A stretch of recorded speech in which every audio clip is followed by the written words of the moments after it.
now. So, all right. And we will go ahead and get started. There might be a few people joining late, but I want to make sure we have a chance to get to everybody today, all of our panelists. First, my name is Stephanie Rinaldi. I use she, her pronouns, and I live here in Buckingham County on the traditional land of the Monacan people, both past and present. And I am the co-chair of a committee that has been working to protect Virginia from the dangers of modern day gold mining. I do want to just make sure that I say one more time before we get started. Please keep yourself muted. There will be time for question and answer at the end, and we'll be using the chat box for the question and answer portion, just to make sure that everything runs smoothly. We don't have tech issues if we just keep everybody muted and videos off. So please, if you have questions while panelists are talking, you can put them in the chat, but they might get lost. So maybe make a note of it somewhere, and then you can put it in the chat at the end when we call for questions. If you happen to put it in the chat beforehand and it gets lost, feel free to put it back in. And we'll keep an eye out for those when we get to the question and answer portion. If you happen to see that one of the panelists has some kind of tech issue that we don't realize, please put it in the chat. Let us know that we've got something going on so we can make sure that everything is good for you guys tonight. All right, so with that, I just want to thank you all for joining us. Tonight's event, as you have seen, is called How Virginia's Gold Could Harm Your Community. If you are like me, you had no idea that there was gold in Virginia until very recently. I didn't know until last year when one of my neighbors found out that a Canadian exploration company, what's sometimes called a junior mining company, was doing some exploratory drilling here in Buckingham County. We found out that they were drilling as deep as 400 feet into the ground and taking core samples. They were looking for and finding gold. So that was the first thing that I had ever heard about Virginia having gold. And I've learned a lot since then. The first thing that I learned was that the site that they were drilling on and exploring in is just a mile from my home. I'm looking out a window right here and I can literally see, a mile down that way is where they're doing it. I learned that it was about 2 miles from the neighbor who initially found it, Paul Barlow, and you will hear from him later. And that it's only about a mile from the historic Warminster Baptist Church, which is down the road from me. And you'll hear from the deacon of that church later as well. And then the next thing that I learned about gold here in Virginia is that if a company wanted to come in and mine for that gold, they would need to do so via an open pit mine, which means they would come in and dig out the earth, hundreds of feet deep. They would be digging hundreds of feet below the water table. The water would pour into that pit that they would create, and so they would be pumping the water out of it constantly. We will hear later from Dr. Stephen Emmerman, who knows all about the water issues related to mining, and he will also tell us about tailings dams and tailings dam failures. This was the next thing that I learned, is that these companies build these great big earthen dams to hold back these ponds of cyanide. They call them waste lagoons or cyanide tailings ponds. And the dams that they build don't always hold. And so there are catastrophic accidents where these dams burst open and all of that water pours out of them. Even in places where the dams don't break, the water leaches into the ground and contaminates the groundwater. So I learned all of this, just in the last few months after learning that they're exploring for gold here in my literal backyard. So the next thing that I learned that I think is really important is here in Virginia, there has not been modern day gold mining. There was gold mining, in the 1800s, there was some, all the way up until the 1940s, but we have not seen the kind of gold mining that may take place now that they have found gold in 2020 and 2021. That's important because our regulatory agency, the the Department of Mines, Minerals and Energy, DMME, they regulate mining, but they have never had to regulate mines like this. And so we don't have sufficient regulations here in Virginia. You will hear later tonight from Delegate Elizabeth Guzman, who has been working with us to get some legislation passed that will hopefully address this issue. And she'll talk to you more about that. The one thing that I want to point out to you, though, that is the most important thing that I've learned is that this issue goes much farther than just Buckingham County. This is a map created by the Division of Geology and Mineral Resources, which is where DMME is housed, and it shows this gold-pyrite belt. This is where a lot of minerals are concentrated in Virginia, and including gold. And these little dots are where there have been mines or prospects throughout the state.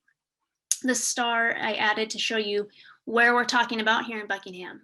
But as you can see, it spans pretty much the entire state. So we're not just talking about just Central Virginia or just Buckingham. And I want to also share with you another map that, let me get it up here for you. I want you to look at this one.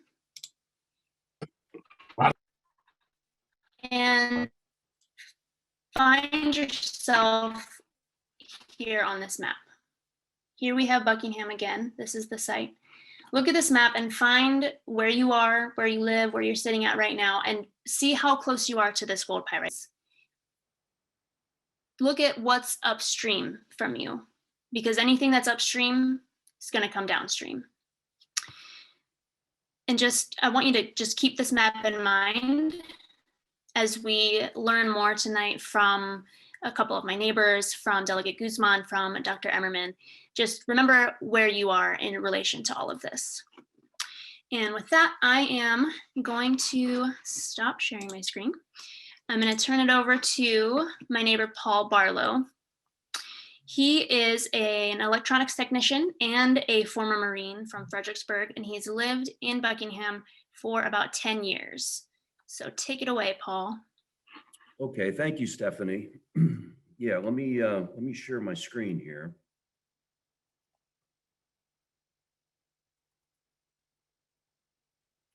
Okay. All right, so 2 years ago, 2 Canadians showed up at my remote house out in the woods, and they asked me if I had heard any drilling going on. This was when we first found out about the exploratory core drilling. And they were trying to pinpoint the actual location. I guess they were a rival company. And so they asked if they could take samples from my creek, and they ended up taking 2 5-gallon buckets of samples, and they sent them to their lab up in Canada. They said that it was a new discovery in Buckingham County. Now, I knew a little bit about the history of Buckingham, and I knew that Buckingham at one point back in the 1800s was the #1 producer of gold in the United States, right before the California gold rush. And then after the Civil War, it kind of just waned off. So the 2 Canadians came back 8 months later and told me the results, and they said I didn't have any gold in my creek. But I asked them if I did have gold, how would they actually get it? And they said it would be an open pit operation. So that's when I started researching open pit mines. And I found out that open pit mines, modern gold mining, uses sodium cyanide, and they use that to dissolve the gold in the ore. Now, I'm sure everyone's seen that television show Up in Alaska, and that's a different type of gold than what we have here. That's placer gold, and that's basically gold nuggets mixed in with the dirt, and they use water and shaker tables to extract the gold. But here on the East Coast, they use sodium cyanide. And the two Canadians told me of the Hale gold mine down in South Carolina. So I decided to drive down there. I actually drove down there twice and spent almost a week down at Hale to find out for myself what was going on. And also, it was rather disconcerting because the use of cyanide, this location is very close to the James River, which is a large concern because 3 million Virginians use the James River for drinking water. So, okay, so then we go down to the Hale gold mine. And a little bit of history on the Hale gold mine. It was opened in the early 1800s, and it was mined on and off for about 150 years. And it closed back in 1993. They figured, okay, all the gold has been discovered and it's played out. Well, a Canadian company went down there in the 90s, and using modern geophysics, they literally can X-ray the earth now. Okay, it's not like the old timers who just used a pick and a mule to extract the gold. They actually can X-ray the earth, and they found new veins of gold. So they bought up the old mine site. And today, the Hale mine site is over 5,000 acres large. So they came in and purchased the old mine site, and then they expanded throughout the area, and they bought up homes and farms and displaced hundreds of families. And what they ended up doing was they literally knocked on their door and said, hey, we're going to open up a mine here, sell us your land. And the folks who they didn't strong arm them, but they basically said, fine, we'll just build a fence around your farm and just mine around you. And this mine operates 24 hours a day. Okay, so the left-hand picture is an open pit from the Hale mine. And if you can see what looks like a roadway, that is actually like a 4-lane road going down into that pit. This pit is hundreds of feet deep. And they use dynamite to blast the rock, and then they extract the ore. Hale uses 5 processes to extract the gold, 4 of which use sodium cyanide. And so after they extract the gold using the cyanide, they store the cyanide tailings, and this is cyanide mixed up with mud and all kinds of other stuff, but they store them in these huge open air pits. Now, this is an actual pit from the Hale mine site.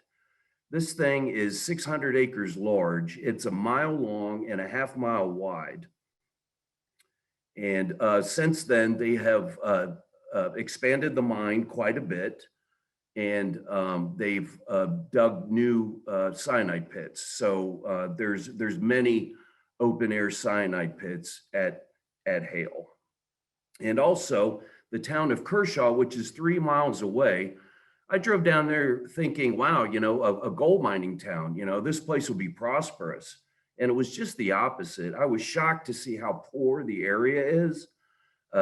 Kershaw itself, many storefronts are boarded up. They've got potholes in the streets. So I didn't see any gold mine money going to the residents or the local town there.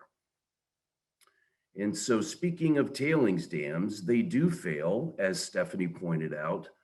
This was a failure up in British Columbia, Canada. This is the Mount Pauli mine disaster. And this released tens of millions of sodium cyanide tailings from the waste lagoon, and it traveled about 7 miles and ended up in this pristine lake. And this kind of reminds me of sort of like the James River, and it would be awful to imagine something like that happening to the James River, especially since so many people rely on it for recreation and their drinking water. And this is another example of a failure. This is in Brazil. And this actually ended up dumping into the ocean. And that's all cyanide there going into the ocean. And then the last slide I have for you, this is one more example of a tailings dam failure. This happened in Romania, and this released tens of millions of gallons of cyanide. And this actually traveled through 7 countries, and it entered the Danube River.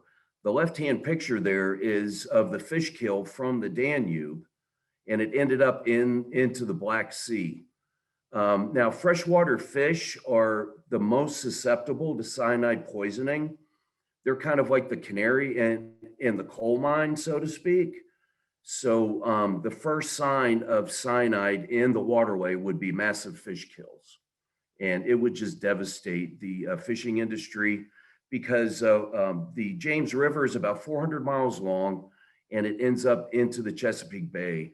So it would be very bad for the fishing industry, the crab and the oyster industry. Okay, and that's all I have. Thank you. Yeah, thank you, Paul.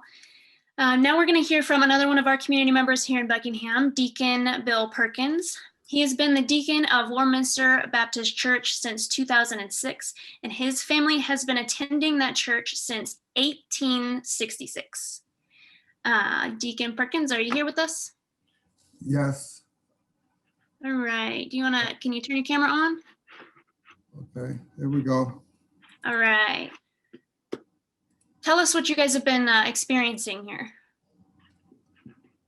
First, we experienced a well, water going low. We had to drill a new well at our church. You know, it's like we starting all over again. It was beginning, it was the pipeline. Now it's gold. You know, it's one more thing to affect the African American neighborhood.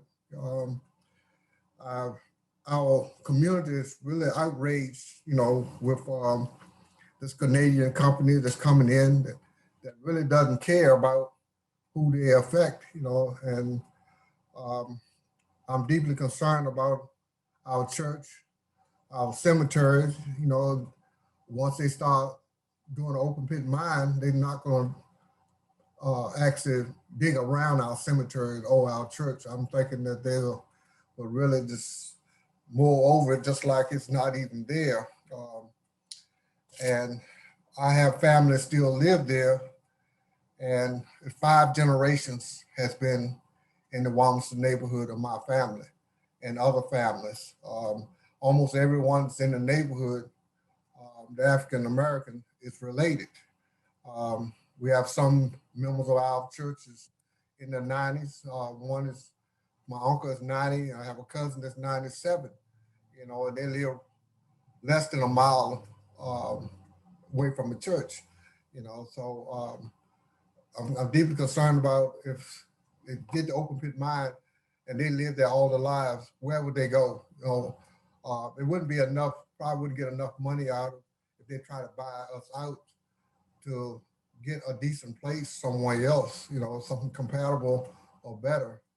And my people have worked too hard, you know, for the most of their lives to lose our land, or the people that you know, have to move from their community that they lived all their life is just for gold, you know, to benefit someone else. You know, I don't think it really would benefit us. It's just wrong, I think, to destroy the people and the land and get, you know, people getting displaced. I feel that, you know, it's that our planning commission and our Buckingham supervisors, you know, really just kicked us to the curb, you know, because they don't care about, you know, Buckingham neighborhoods, you know, certain neighborhoods, that's why I'm putting it that way. And I feel like, you know, that we're just, except for the people that's on this line now, and Dr. Elizabeth Guzman and other people like her, you know, it's others, you know, that's trying to help. And other than them, you know, the forest supervisors and complaining commission in Buckingham is not really no help at all. So we have to stand up for our rights, stand up for whatever we can do to help to eliminate this situation like we did the pipeline. So I just feel strongly that my church is 154 years of existence, and it might not be in existence if they get their way, for the pipeline. And it's just sad to know that, that's not, that they don't care. And I have several cousins that live out of state right now that wants to move back to the Wamston neighborhood. And I'm enlightening them about what's going on, and now they're afraid and upset about, what's possibly could happen. Because, they have nowhere else. If it was to happen, it'd be crazy to, to build a new home and then have to lose it because of something like this. So I just praying that that we can defeat this thing that's like we did the pipeline. Yeah, thank you so much for sharing all of that. And I, you and I have talked before, and I hope that we as a community can get more people involved and show everybody that, it's Buckingham and it's the history here, but it's also the rest of the state is also in danger. So thank you so much for sharing that with us. Thank you. Okay, we are, I think that Elizabeth Guzman is with us. I think I saw her sign in, maybe. She is the delegate for Virginia's 31st district, and she is a social worker and a service advocate, and she has long been a champion of communities impacted by injustice. She was working with us on some legislation. Just trying to confirm if she's here. Somebody let me know.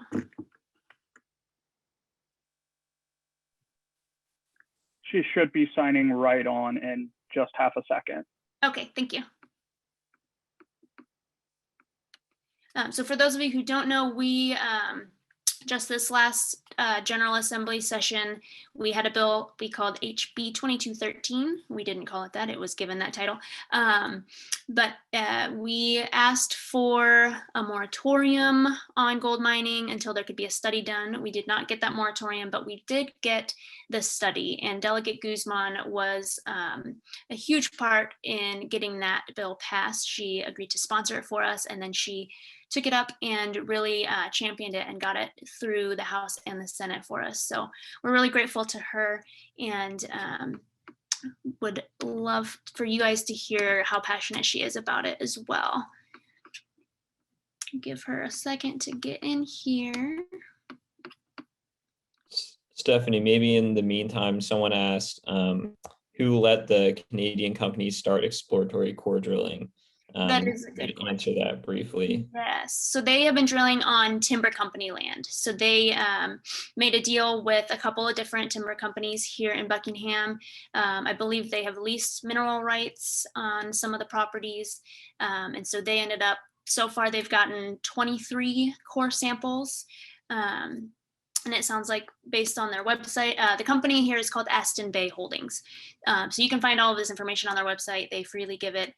They tell you what they found and where they found it and all of that. So they are an exploratory company. So they explored, they have found, and likely would sell their rights to a bigger mining company, as we understand it anyway. See, I think we're going to go ahead and go to our next speaker, unless Delegate Guzman is here. Okay, so I'm going to introduce Dr. Stephen Emmerman. He is, he's got a really long list of qualifications. So let me read it to you. He has an MA in geophysics from Princeton University, a PhD in geophysics from Cornell University. He was a professor of geology for 31 years and is now the owner of Malik Consulting, which specializes in evaluating the environmental impacts of mining. Dr. Emmerman has reviewed proposed and existing mining projects in North America, South America, Europe, Africa, Asia, and Oceania, and has testified before the U.S. House of Representatives Subcommittee on Indigenous Peoples of the United States. He's the chair of the Body of Knowledge Subcommittee of the U.S. Society on Dams, a co-author of Safety First, Guidelines for Responsible Mine Tailings Management, and the author of the chapter on waste management for the upcoming Underground Mining Handbook. So very qualified, very glad to have him here with us. Dr. Emmerman, are you ready to go? Share your screen. I'm ready. There we go. All right. Okay, so I'm sharing. Let's see. And slideshow from the beginning. And how does that look? Great. You can see. Okay. Okay.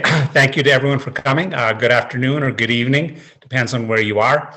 I'm going to give a short introduction to the subject of gold mining. Just hit some high points. Okay. So thank you for the introduction. So I will spare that. That's what it looked like. Okay. First thing I want to talk about is gold, and that gold is a socially constructed value. Now, where value comes from is very complicated, but some things we can understand: food, clothing, shelter. We value them. They all meet certain human, biological, and psychological needs. Okay, but what about baseball cards? They're old pieces of cardboard with pictures of old ball players on them. Well, why did they have value? Well, that's socially constructed. Okay, society has given them value. We could put long stem premium roses, natural diamonds, modern art, all into the same category. The value is socially constructed. Gold is almost unique among commodities in having almost entirely socially constructed value. Most gold, 47%, is purchased for investment, 7% by central banks. 37.5% is purchased for making jewelry, and actually only 8% of gold is used for technology. Okay, even what's used for technology we should regard as replaceable. This is from the Gold Investor only 2 years ago. They say the gold share of the wire bonding market dropped from 77% in 2011 to less than 35%. Displaced by copper, palladium-coated copper, and silver wires. Thrifting has added further pressure to demand as companies have tried to cut costs by using cheaper alternatives to gold. Okay, so for most technology, there isn't one critical material that cannot be replaced, and gold is not irreplaceable either. Okay, now it's quite interesting how much gold there is on the surface of the earth in what we call stocks, okay? Now, gold stocks means gold bullion, gold coins, gold jewelry, forms of gold that are easily convertible into other forms of gold. Okay, we're not including gold teeth, gold in a scientific instrument, gold in graves, just gold that's readily available. U.S. Geological Survey tells us that gold stocks add up to 122,000 metric tons. That's enough gold readily available to satisfy the current technological demand for another 404 years. Okay, now gold ores. The gold that's left in the ground is only 1 part per million gold. That is 0.001% gold. This chart shows how grades of gold ores have dropped dramatically since the 19th century. In the 19th century, gold ores were 0.005% gold. All of those are long gone. All of those ancient high-grade gold deposits mined by the Incas, the great empires in Africa, all of those gold deposits are long gone. Okay, now, so what does that mean? If you have an ore body you want to take gold out of, 99.9999% of that ore body is going to be waste. It's going to be what we call tailings.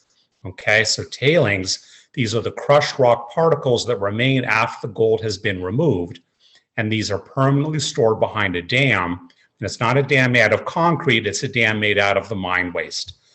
Here's a mine tailings dam in Brazil, gold mine. Okay, well, what can go wrong? Okay, I'm just reinforcing what Paul Barlow was talking about. What can go wrong is catastrophic failure of that tailings dam with the release of millions of cubic meters of tailings into the environment.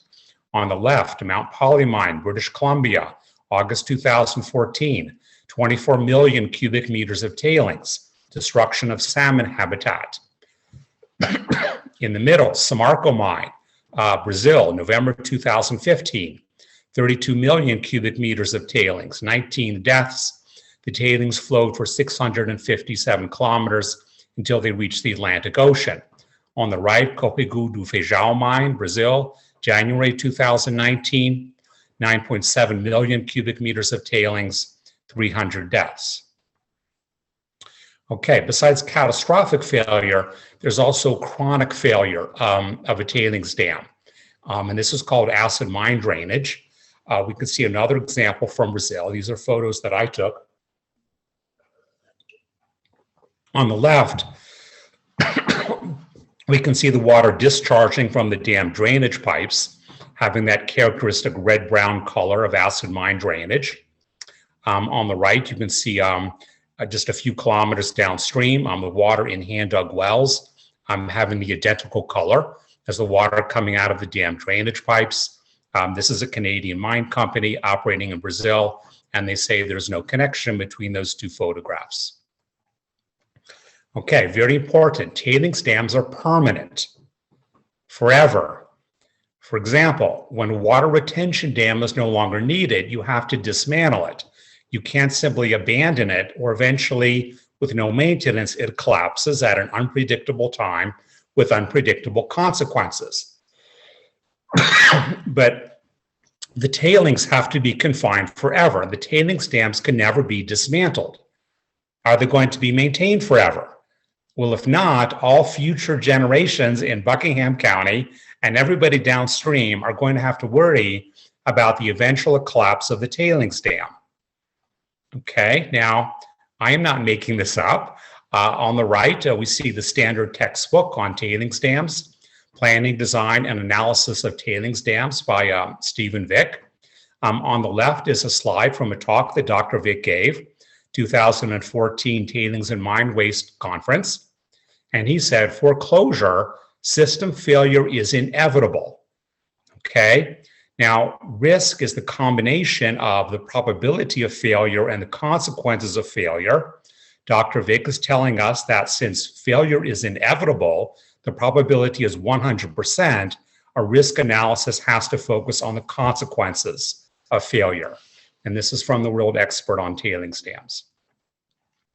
Okay, Aston Bay, are they going to be in Buckingham County maintaining that tailings dam forever, or at least 10,000 years?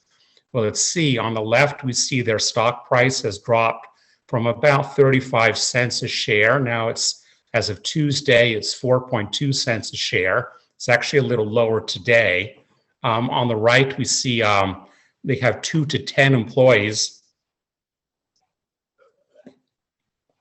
7 of them are on LinkedIn, so we'll say 7 to 10 employees. Are they actually a mining company, or are they just an investment company? It's hard to see them maintaining this tailings dam forever with 7 employees. Cyanide, I want to talk about a lot. I want to say more than what Paul Barlow said, even though he brought up the big ideas. Okay, cyanide is called a lixiviant. It's a lixiviant for gold. That means it selectively extracts the gold from the crushed particles of gold ore. Okay, what happens is you have cyanide dissolved in water that reacts with the solid gold. It makes a dissolved gold cyanide complex. This is called the pregnant solution. That's just what it's called, okay? Now, that pregnant solution is mixed with activated carbon, that is charcoal, and that pulls the gold off of the gold cyanide complex. So now you have gold and carbon bonded together. Further processing then separates the gold and carbon, and now you have a pure gold, okay? Now, the cyanide solution that's left after the gold has been taken out is called the barren solution. Some of that is recycled through the ore processing operation. You replace any lost cyanide, but the rest of that barren cyanide solution is just mixed in with the mine tailings and it's shipped to the tailings dam. It means the water stored behind the tailings dam is not just water, it's the cyanide solution with the gold removed. Okay, so, well, what can go wrong here? Okay, another picture to back up what Paul was talking about. Mire, Romania, 2000, tailings dam failed.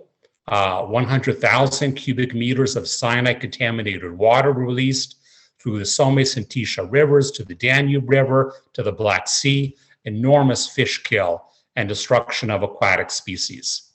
Okay, now after that accident happened, there was concern that governments were going to start banning the use of cyanide. And in response, the gold industry said, we've got to police ourselves. They created the International Cyanide Management Code. Okay, so the signatories of this code say, we will abide by all of the regulations of this code. We will make sure there are no more accidents. But we see Aston Bay is not a signatory to this code. They should be between Asanko Gold and Plata. We don't see them there. Okay. Now, there's many organizations and codes with conspicuous absence of Aston Bay. Okay. Now, joining one of these associations doesn't just mean you pay dues. It means you sign on to their principles. You agree to implement their principles. Aston Bay is not a member of Mining Association of Canada, meaning they do not promise to abide by the principles towards sustainable mining. They are not a member of International Council on Mining and Metals. They have no commitment to implement the global industry standard on tailings management. They are not a member of the World Gold Council and don't subscribe to their principles either. Okay. Now, the long-term impacts of cyanide are actually from the byproducts. Okay, so this is an important point. The cyanide solution does not just release gold, extract gold, it also extracts mercury. Okay, but mercury is not removed by the activated carbon, so the mercury stays in that barren cyanide solution. Even if the cyanide is oxidized, the mercury is still there. The cyanide solution must be highly alkaline. That keeps the cyanide from turning into hydrogen cyanide, which would kill all the mine workers. Okay, that very high pH, that very alkaline solution also pulls arsenic and antimony from the gold ore, and that also stays in the barren cyanide solution. Okay, so this barren cyanide solution in the tailings dam is elevated in mercury, arsenic, and antimony. To release that water into the environment, where you're going to have to at least treat for mercury, arsenic, and antimony. The upshot of this is that use of cyanide for gold ore processing requires a very strong regulatory framework, strong regulatory agencies, and we could ask, well, is that present in Virginia at the present time? Okay, so to summarize, 3 take-home points. The world does not need any more gold. 2, the tailings dam will represent a permanent threat to future generations. 3, the use of cyanide for gold processing requires a strong regulatory framework and strong regulatory agencies. And I'm happy to answer any questions about any of this. Yeah, we will.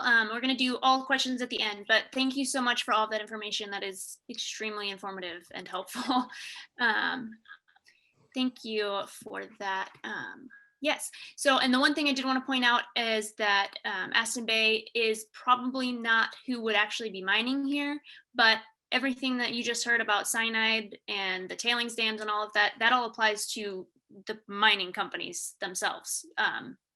That those tailings dams fail all over the world, and the leaching happens all over the world.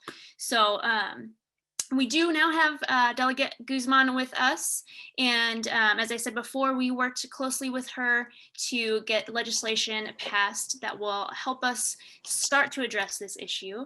Are you with us, Delegate Guzman? Yes, I'm here.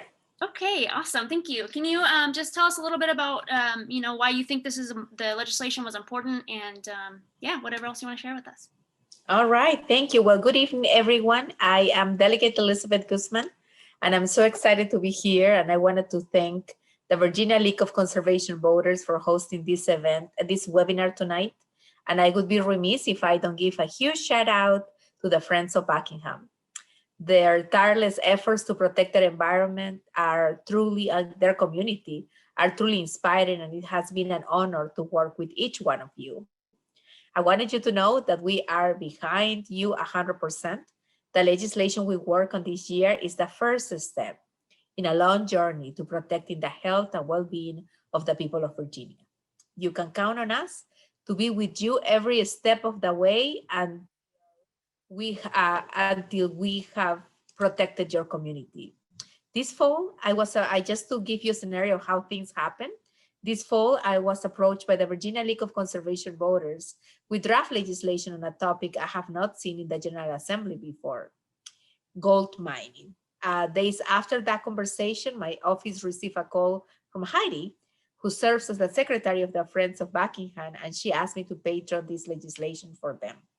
What Heidi didn't know is that actually gold mining is personal to me, because I am from the family where my uncles are mining engineers and geologists as well. So I felt so compelled after hearing from her and doing further research into what was happening to their community that I knew in my heart I needed to work with them onto this legislation. Then weeks later, my office worked with Chris Lane at the Virginia League of Conservation Voters, the Southern Environmental Law Center, Appalachian Voices, the Piedmont Environmental Council, and the members of the Friends of Buckingham Gold Subcommittee to review and edit the draft legislation. We took time to meet with multiple state agencies to get their input on a proposal, and were able to craft a bill into a form that will contain the cost of the study. We also worked to ensure that this legislation would study the most adverse air, water, and public health impacts of gold mining, while providing the necessary structure to ensure that everyone who should have a voice at the table would be part of the process. In the end, we were able to file the bill, and it was assigned as House Bill 2213.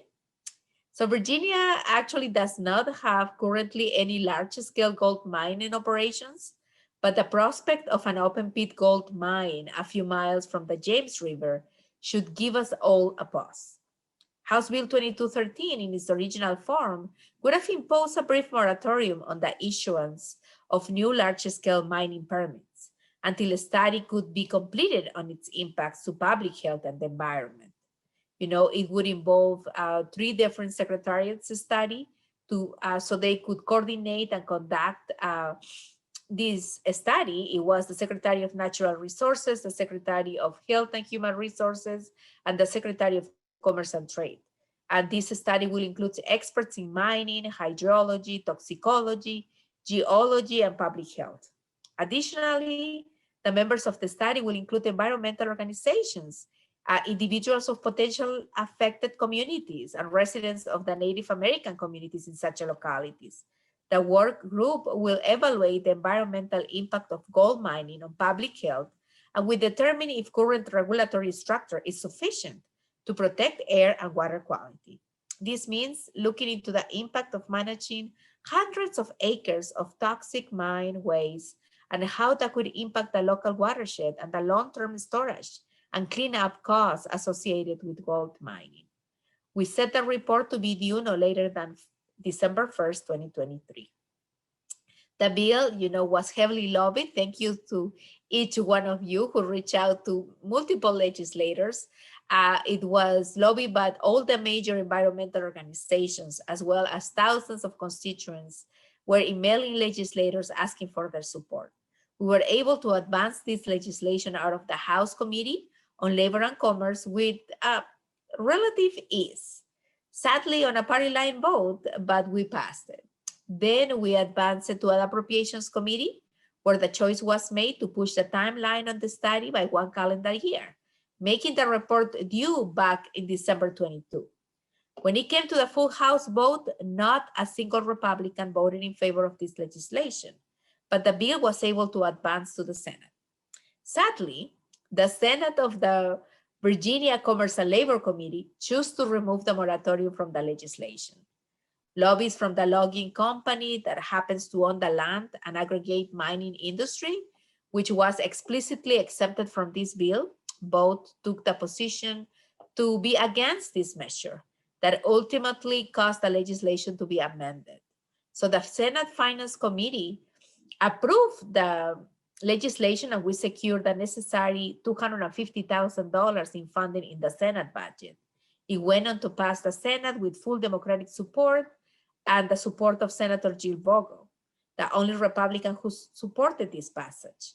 We realized that this was the best that was going to get out of the Senate at that time. So I encourage my colleagues in the House to accept the Senate amendments. The bill passed with the support of all of Democrats and the support and the revised bill of Delegate Faris.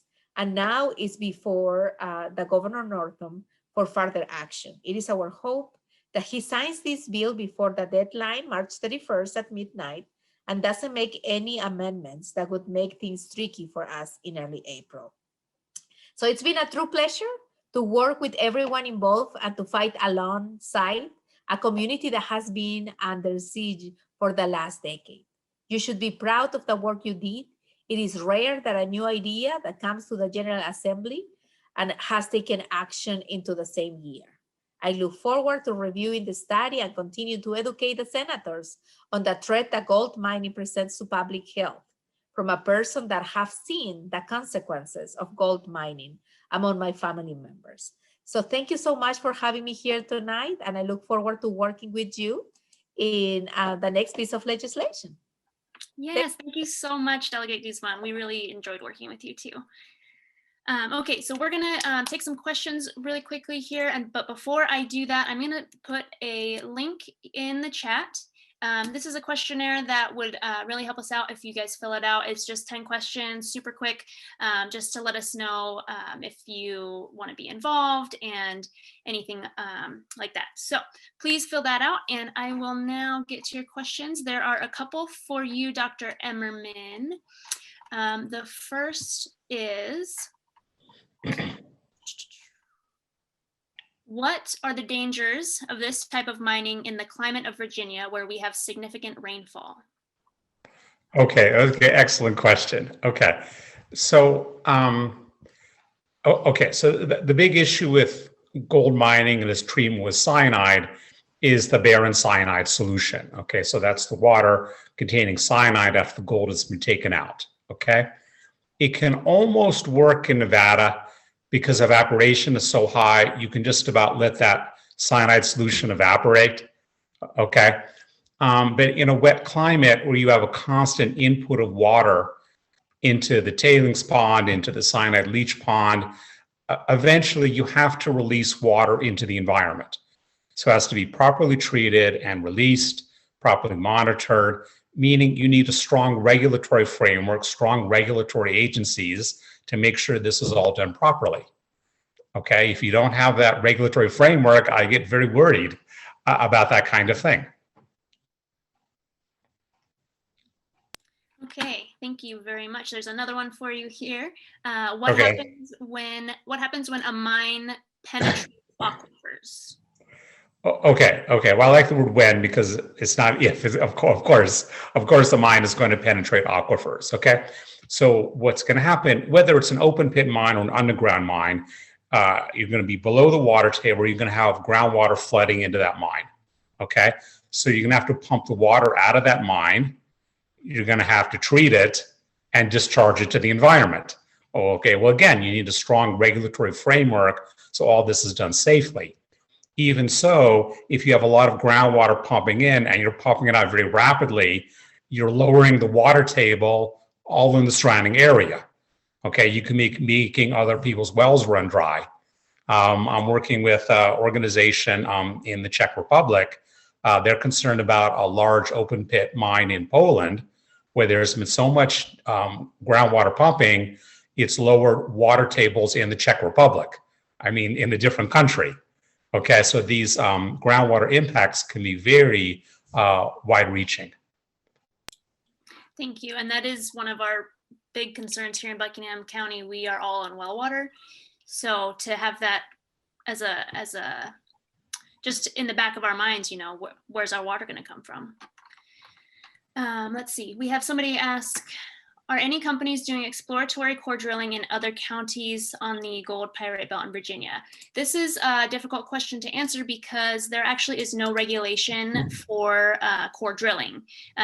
It's very specifically left out of regulations here in Virginia. And so there's not really any way for us to check if there are other companies doing exploratory drilling. Some localities maybe could have regulations. Buckingham County does not. That was a whole thing here. And so the answer is, I don't know. There could be. I know for a fact that there was one other company that had a project. They called it their Madison project.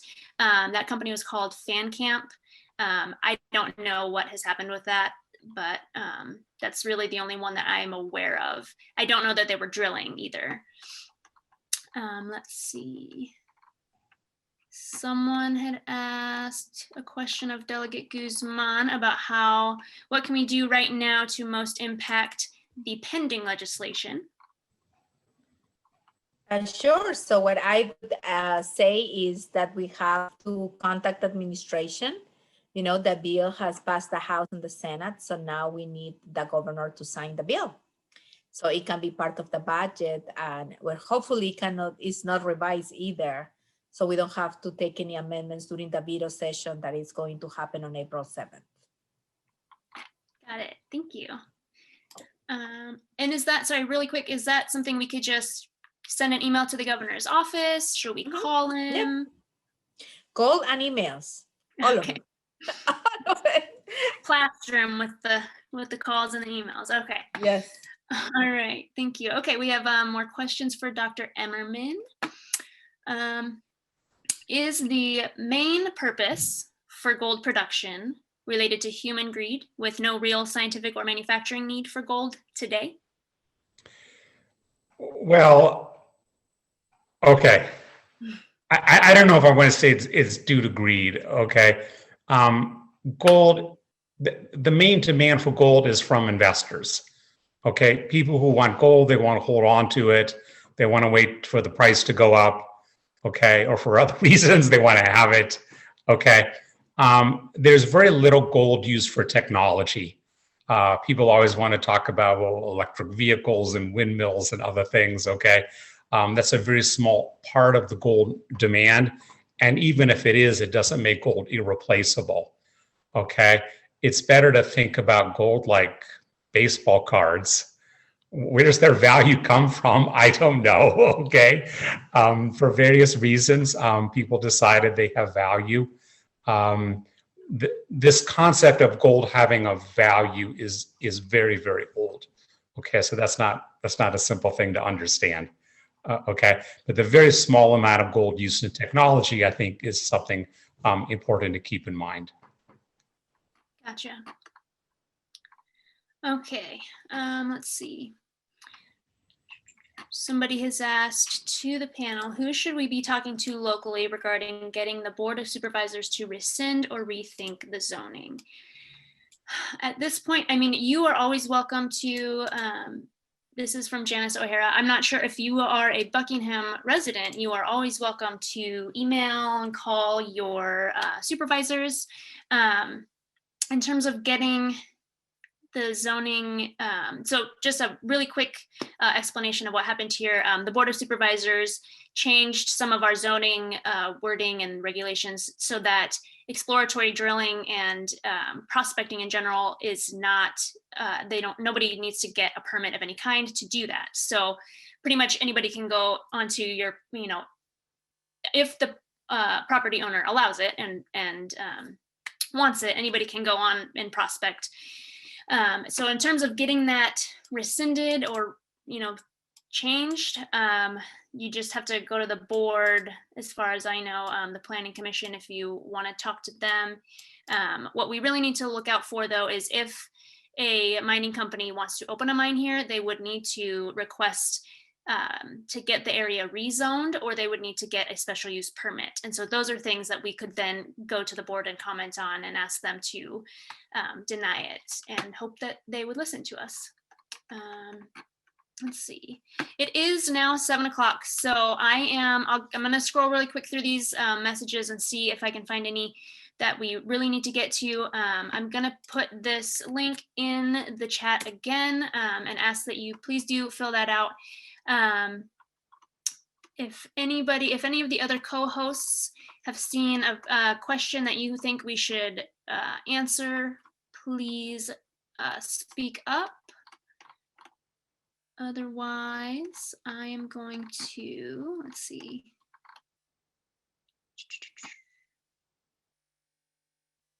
Looks like David Spears has answered a couple of questions in here. Thank you for that. Mine, MSHA regulates safety of mine workers, but there's not an overall federal regulatory authority on mining. It's mostly up to the states. Okay. All right, well, if there is nothing pressing that my other co-hosts are seeing, I am going to thank you all for joining us. Thank you, Friends of Buckingham and Virginia League of Conservation Voters, for hosting this webinar. Special thanks to Delegate Guzman and Dr. Emmerman for joining us and lending us their knowledge and expertise. And if anybody has any questions, there's a lot of information on the Friends of Buckingham website. Jess, can you put up that last slide? Here it is. So the Friends of Buckingham website is here. You can email that email address if you have specific questions or concerns. And here's this map again, in case you wanted to check your location one more time against where the belt is.